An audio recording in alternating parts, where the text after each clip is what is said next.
ఏ విజయం నీ కోసం నా కోసం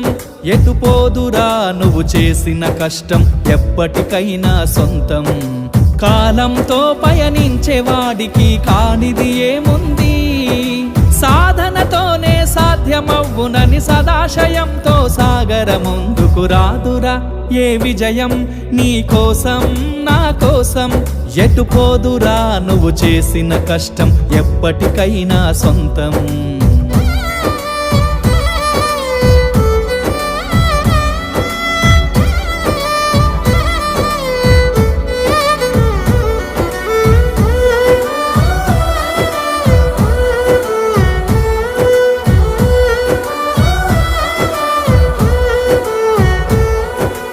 ఆకాశంలో అలలాగా పోయే ఆ పక్షులనే చూడు అనుకున్న గమ్యమెంతున్న గాని అవి